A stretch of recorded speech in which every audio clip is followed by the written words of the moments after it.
Hey guys, welcome to my video.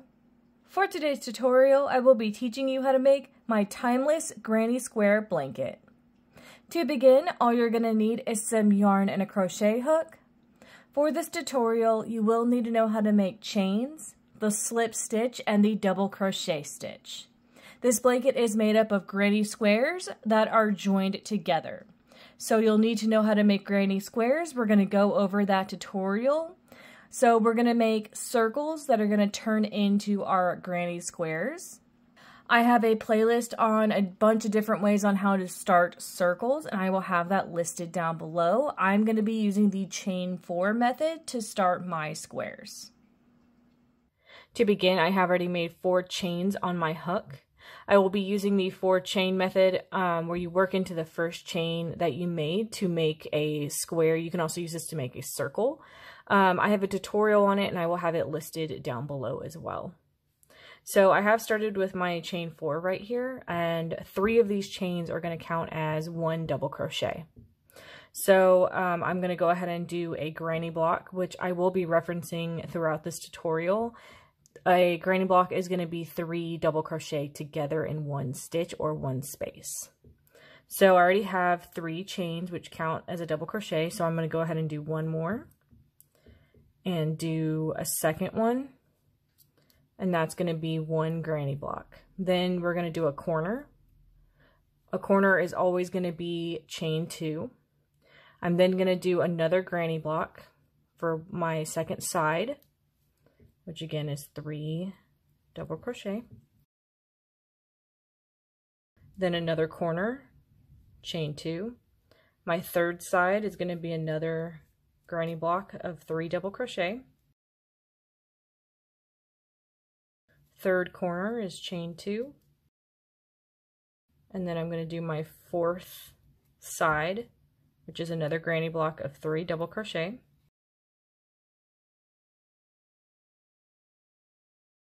And then my 4th corner, which is chain 2.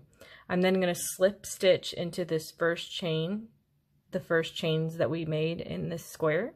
I'm going to slip stitch into the third one. And that makes this beginning of my little granny square.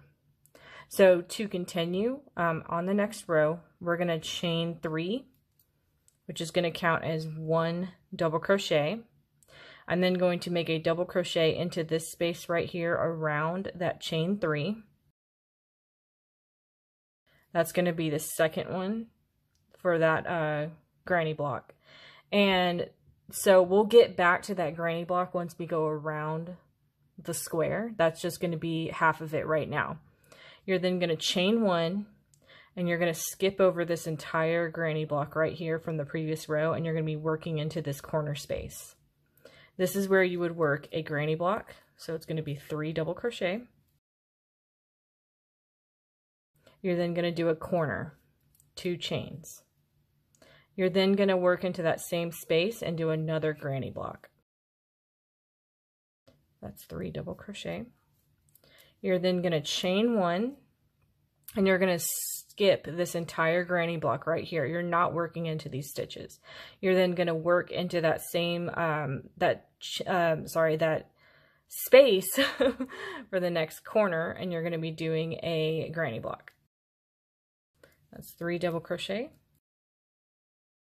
You're then going to chain 2 for that new corner space. You're then going to work another granny block into that same space that we were working. So that's 3 double crochet. You're then going to chain 1. We're going to skip over this entire granny block right here. You're going to be working into this corner space again. You're going to do 1 granny block, which is 3 double crochet.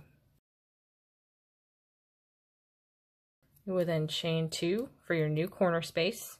You're going to work another granny block into that same corner space we were just working. So that's 3 more double crochet. You're then going to chain. You're going to skip over this space, this granny block right here. You're not going to be working into these stitches. You're going to be working into this corner space. So you're going to do a granny block. You're then going to chain 2 for your new corner space. And then since these 2 count as 2 double crochet, right? We're going to do another double crochet, just one, and you're going to connect it with these 2 to make a regular granny block, which is 3 double crochet. As you can see, each corner space you're going to work into, like say we go around and we do this corner space right here, you would still continue this pattern of granny block, chain 2, granny block in any space. Any open spaces like this, you would do a granny block. You're basically not going to be working into any of these previous granny blocks. You're only going to be working into open spaces. So now I'm going to show you how to connect a new color and how you could go from here by connecting a new color and making it sort of seamless. You wouldn't have to continue with the same color and join the colors together. This is how I do it if I want to do a new color, but I don't want it to, say, join it right here. It gets a little messy. So I would bring in my new color. I would obviously make a slip knot. I then know from this pattern, if you go by the pattern that we have already laid out, I'm only going to be working into any of these open spaces, correct? So say I want to join, and I want to join on this space right here. You would connect it, you would chain 3. That's going to count as 1 double crochet. So I'm going to work 2 double crochet into that space to make my granny block. I'm then going to chain 1, and this is where we would continue the pattern as normal. You would do a granny block, chain 2, granny block on the space. That's 1 granny block. My chain 2. And then another granny block. Then you would chain 1. So then you would skip this granny block like normal. You would just work into this space. You're going to do a granny block in each space, except the corners you're going to do 2. So then you would chain, and you would go back into this. You're going to go into the corner space, and that's where you would do a granny block, chain 2, granny block.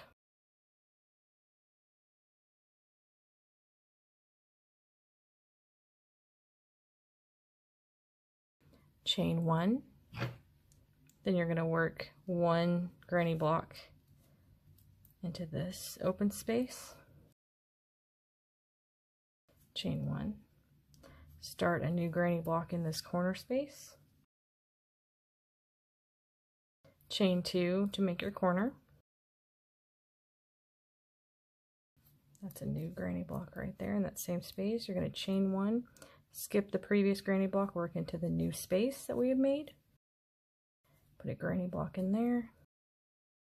Chain 1, skip over this granny block, work into the corner space. Chain 2 to make your new corner. Finish that last granny block. Chain 1, and then you would slip stitch into the top of this one right over here. So as you can see, once you start doing this pattern, it's always going to be granny block, chain 2, granny block in any corner spaces.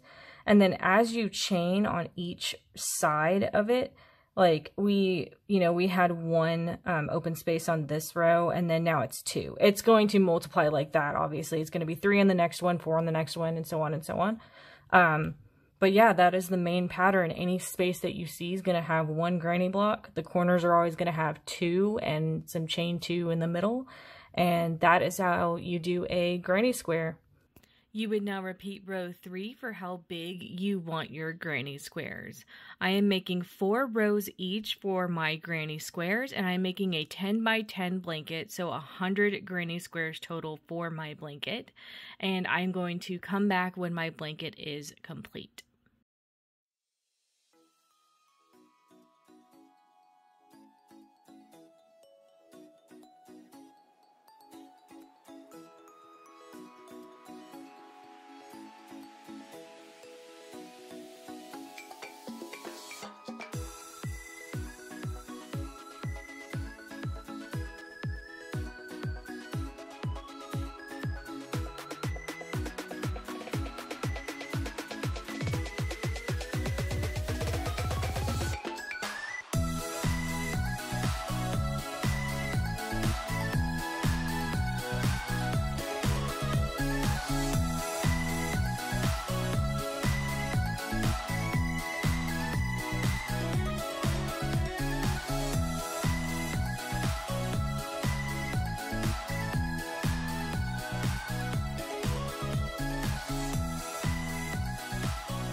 So this is how my Afghan turned out. I ended up making 100 granny squares for the body of my blanket. And then I joined them using the zigzag slip stitch join, which I have a video on and I will have it listed down below. You can use any join you would like to join your squares together. And I have a playlist if you would like to browse other options, and I will have that listed down below. Making the 100 squares 10 by 10 ended up being a 60 by 60 inch blanket. And that is going to be a throw size. So that is going to be how to make my timeless granny square blanket. Thank you guys so much for watching this video. Please like and subscribe for more from me. You can follow me on all social media at crochetmelovely, all one word. Please leave any feedback down below for future videos and tutorials that you would like to see. Thank you guys so much for being here, and have a great day.